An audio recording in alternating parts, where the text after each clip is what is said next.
우리 몸의 세포 속에는 미토콘드리아라는 에너지 발전소가 있다.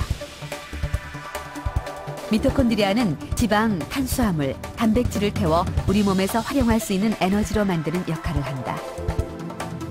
에너지 발전소인 미토콘드리아가 활발히 가동되기 위해서 반드시 필요한 것이 바로 비타민과 미네랄로 이루어진 각종 효소들이다. 이런 과정들을 통해 우리가 섭취하는 열량이 에너지로 바뀌는 것이다. 만약 비타민과 미네랄의 섭취가 부족해지면 에너지 발전소인 미토콘드리아의 활동이 줄고 에너지로 채 바뀌지 못한 열량은 그대로 몸에 축적된다. 탄수화물, 단백질, 지방은 에너지를 내는 영양소죠. 하지만 비타민과 미네랄은 에너지를 내는 영양소가 아니라 이 에너지를 내는 영양소가 제대로 대사를 할 수 있게끔 도와주는 역할을 합니다. 그런데 이 비타민과 미네랄은 우리 몸에서 만들어내지를 못하기 때문에 반드시 외부로부터 음식을 통해서 얻어야 됩니다. 그래서 필수 영양소라고 하고, 이 필수 영양소가 결핍이 되면 우리 몸의 여러 가지 화학 공장들이 제대로 작동을 못하기 때문에 대사 이상이나 기능의 이상을 초래할 수 있는 겁니다.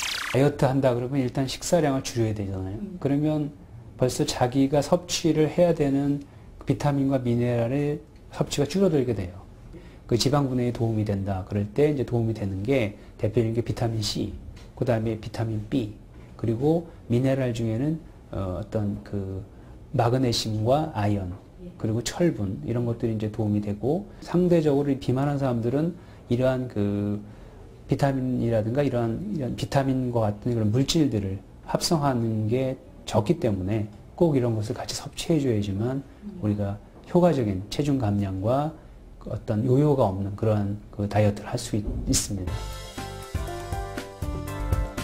다이어트를 위해 가장 먼저 해야 할 일은 적절한 영양 균형을 통해 에너지 대사가 잘 이루어지는 건강한 몸을 만드는 일이다.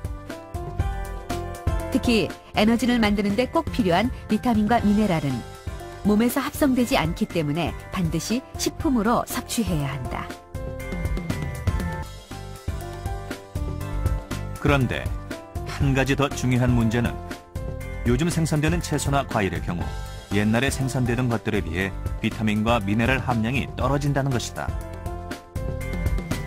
미국 농림부 분석에 의하면 토마토의 경우 50년 전과 비교했을 때 비타민 A와 칼슘 함량이 절반으로 줄었고,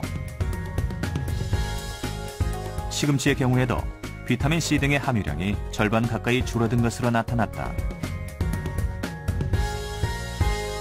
대표적인 비타민 미네랄들이 현대인들에게 있어서는 우리가 섭취하는 음식이 가공, 인스턴트, 정제 이러한 식품들을 주로 섭취하게 되니까 이러한 필수 영양소들이 많이 결핍된 음식들을 먹게 됩니다. 그리고 실제 우리가 먹고 있는 과일과 채소도 우리 선조들이 섭취했던 그런 과일과 채소에 비해서 비타민과 미네랄 함량이 뭐 많게는 50% 이하로 함량이 훨씬 적습니다. 그렇다면 우리가 건강을 챙기기 위해서는 비타민과 미네랄을 충분히 얻기 위해서 우리 선조들이 먹었던 것보다 훨씬 더 많은 양을 섭취해야 되는데, 실제로 바쁜 현대인들이 그렇게 과일과 채소를 충분히 얻기가 쉽지가 않죠.